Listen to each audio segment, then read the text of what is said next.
going to skip that for now. You guys probably know the exits better than I do in the building. And I am not sure if you guys are doing ALICE procedures like I've been trained in. So we'll skip that for now until I figure out more about that. All right. That's not a part of our notes. No, it's not a part of your notes. All right, so chemistry, especially basic chemistry. Thank you. We are not getting really in-depth. If you want an in-depth look at chemistry, then you need to take a chemistry class, which is highly recommended, especially if you plan to go to college and for something science-related. They really expect you to have a chemistry background. So if you haven't taken chemistry yet, you probably should. All right, so this is really, really basic. The only reason I left this in there is because it's important to understand that all organisms want to save energy. How many people in here would love to get paid to sit around and do nothing? Exactly, okay? We are always trying to get the most benefit of the least amount of effort. It doesn't work that way though, but the idea is that we want to save energy. We are, just like every other animal, trying our best to save our energy, to do, or to get the most out of what we do with the least energy expenditure. So we all know potential versus kinetic energy. Potential energy would be like the energy stored in our body as fat. Kinetic energy would be us actually moving and talking and exercising, things like that. So we want to save energy. So our whole body is focused on saving as much energy and being as efficient as possible.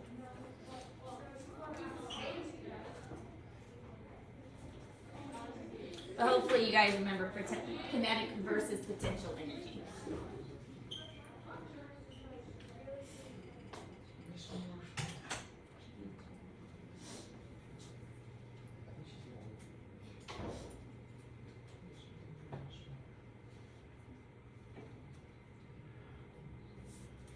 Alright, so composition of matter, we're not getting into the elements too much. Elements are, think of the periodic table, okay? Those are the basic building blocks of all other things. You combine them together, you make other things. 96% of our body is made up of only 4 things: oxygen, carbon, hydrogen, and nitrogen. We do have other stuff, but most of it is made up of carbon, oxygen, hydrogen, and nitrogen. And the vast majority of that is in the form of water, H2O. We are considered carbon-based life forms because after H2O, carbon is a large part of what makes us people and what makes us alive. So we will see the importance of these elements as we move forward with anatomy. Obviously, we already talked about atoms. They're the building blocks of all elements, and so they are right below cells. So you have atoms that combine to make cells. Yes? Do we need to write down like the 96% of bodies need? You should know carbon, oxygen, hydrogen, and nitrogen. You don't necessarily need to know 96%, but you do need to know the 4 main elements.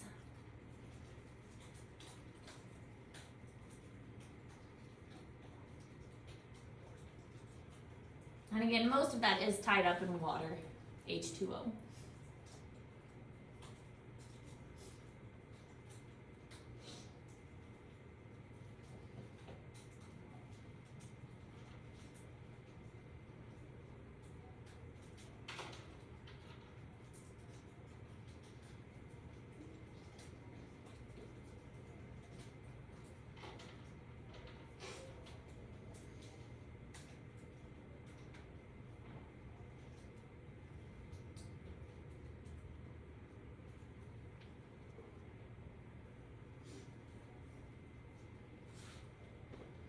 Alright, so protons, neutrons, and electrons. The reason I bring this up is because electrons especially are super important. The electrons is where the bonds are actually going to take place. And as we'll learn in just a little bit, the whole thing that allows our body to function and give us energy is the bonds. When bonds form, it stores energy. When bonds break, it breaks energy. Is that Tor walking again? It would really help if they gave me a key to this room. I don't have a key. I do not have a key. Yeah. because then I could actually unlock the door if it gets locked.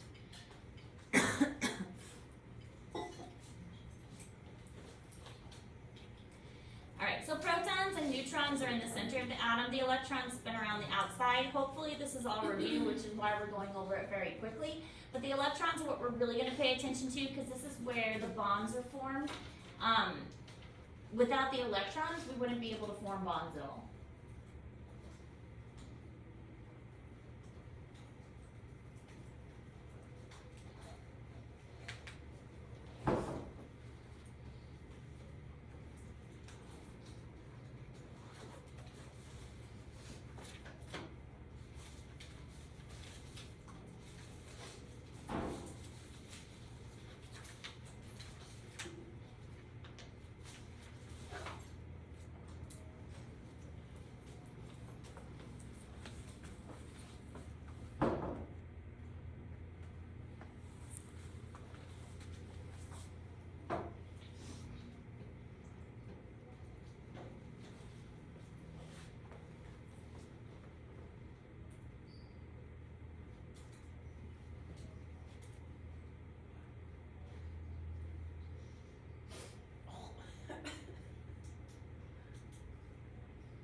The other thing that's important with this is protons have positive charge and electrons have a negative charge. That comes into play with how bonds are formed as well.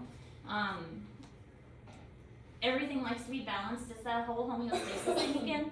It even goes back to atoms themselves. Atoms like to be balanced. They like to have the same number of positive and negative charges. Alright, so a molecule is two or more like atoms that are combined, like O2. They're the same. A compound, a compound is two or more different ones that are combined and they make something different. An example is hydrogen and oxygen. Hydrogen is a gas and oxygen is a gas. But when you combine them together to make H2O, what does it become?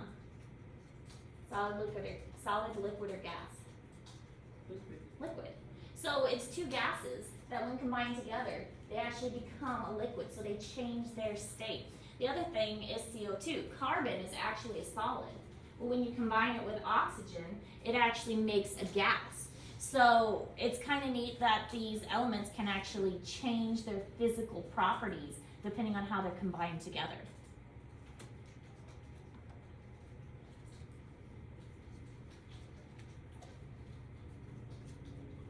That's exactly what plants are doing. They're taking the carbon from the carbon dioxide and changing it into a sugar, which is a solid.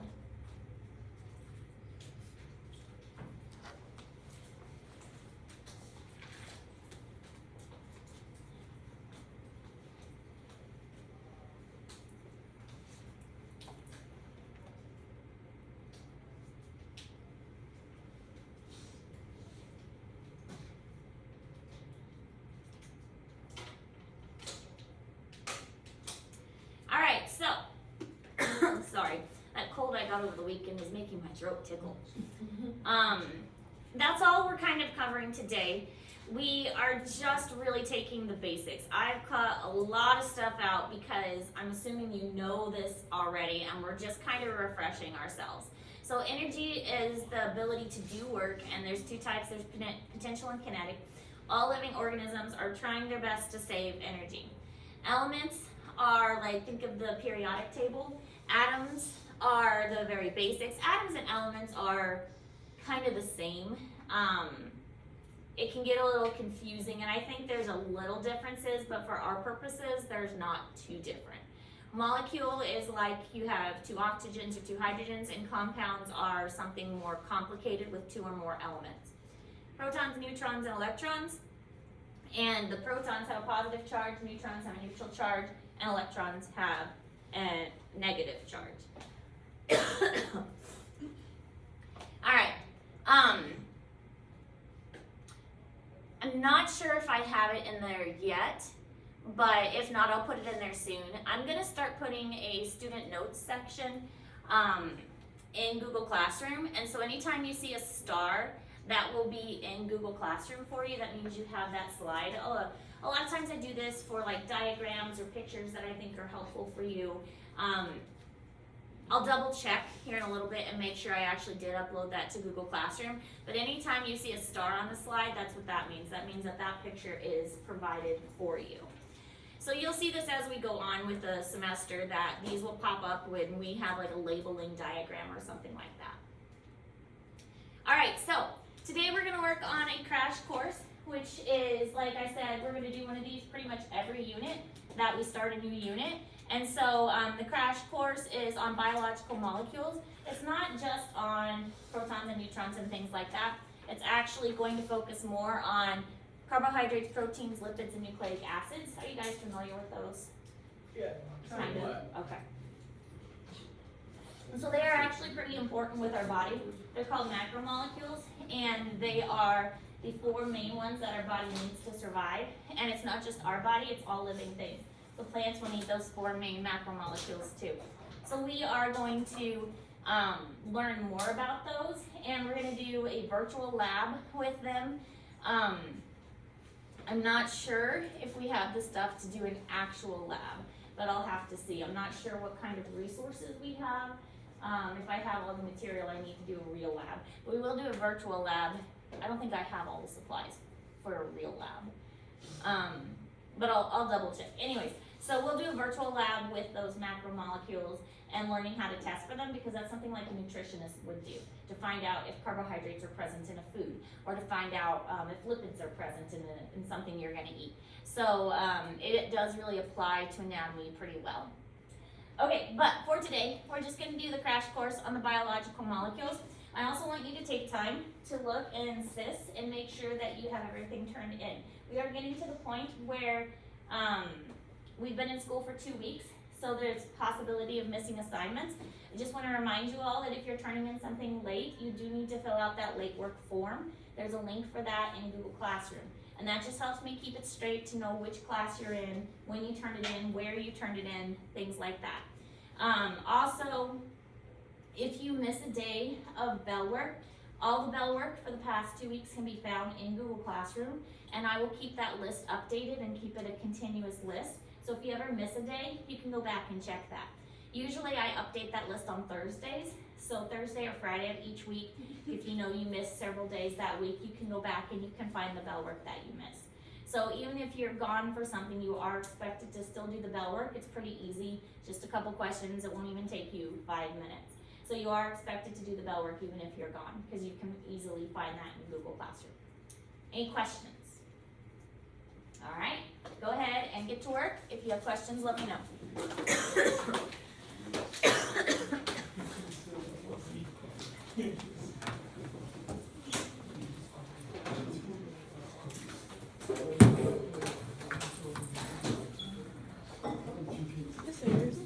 So I was supposed to speak during the test. I meant to email, but I didn't have a chance to. I wanted to tell what we can. Can you come before or after school anytime? We have a game today. I can try and come early tomorrow. Or we have. Okay, never mind. I was in FTA. I work 4th hour. You could probably do that. I do have another class, obviously 4th hour. Yeah. But if you said it like back, yes, I could probably do that. So, Okay. Thank you. uh-huh.